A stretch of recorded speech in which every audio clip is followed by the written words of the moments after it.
Today I'm talking about this book, Questo non è un romanzo fantasy by Roberto Gerilli.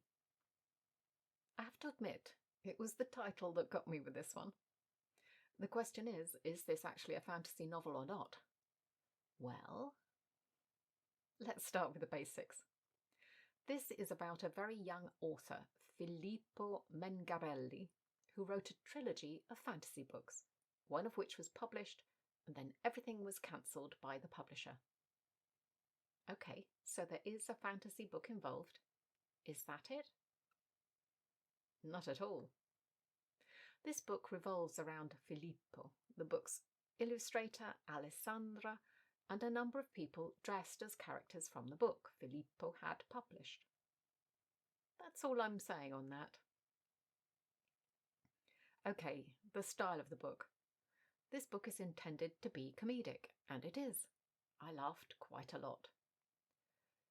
The jokes are at the expense of fantasy novel readers, writers, and basically everyone who is considered to be a nerd. Second book in a row that mentions Doctor Who. Quite a lot in this one. Who would have had that on their Italian reading bingo card? Not me. How is the humour imparted? Well, some of it is directly by what the characters in the story say, but a significant part of it is also by the narrator speaking directly to the reader. This might sound like the type of thing that would take you out of the story, but it really doesn't. And it's kind of what we'd call meta these days, because the narrator is basically doing one of the things they criticise. So, do you need to know about fantasy books to read this?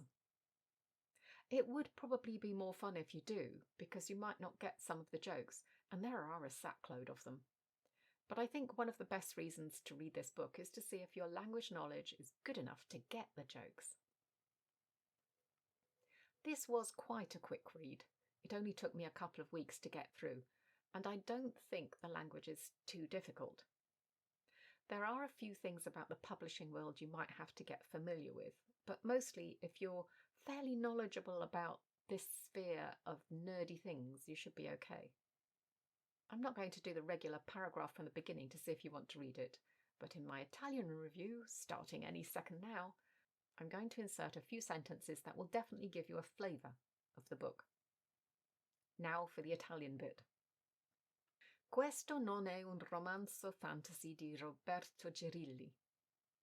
È certo che vado a cercare altri romanzi di questo autore, perché mi adoro questo. L'ho trovato per caso, probabilmente un anno fa, possibilmente di più, e l'ho messo sul mio elenco da leggere su Amazon. Non sapevo nulla della trama. Era il titolo che mi ha attratto. Si tratta di un giovane autore che ha scritto una trilogia a fantasia e il primo libro è stato pubblicato, ma non ha avuto successo. Gli altri libri non sono pubblicati. Le conseguenze di questo sono enormi. La maggioranza dell'azione succede nella sfera del Luca Comics and Games, un tipo di convenzione, con cosplayer, eccetera. Questo non è un romanzo per i fan della fantasia? Davvero lo è. Ci sono molte referenze ai troppi del genere e, sorprendentemente, al mondo della fantascienza di Doctor Who. Il narratore anche parla con il lettore molte volte. E tutto questo è fatto in modo umoristico. Per esempio, sul giovane autore. Se volete momenti di tensione amorosa, vi consiglio di cambiare libro e cercare un protagonista più interessante. E su uno dei personaggi. Il titolare della Vodendrak edizione usa un linguaggio molto volgare, non adatto al target adolescenziale, da sempre associato al fantasy. Ho ritenuto opportuno, quindi, filtrare i suoi dialoghi sostituendo la parola fiorellino a ogni volgarità pronunciata. Questo scherzo continuò per tutta la lunghezza del libro. Un fiorellino è un tipo di piccolo fiore. E finalmente una cosa specificamente nerd. L'editore sorrideva come un nerd di fronte a un action figure in edizione limitata, ancora chiusa nella sua confezione originale. Avete ora una buona idea del tono della scrittura.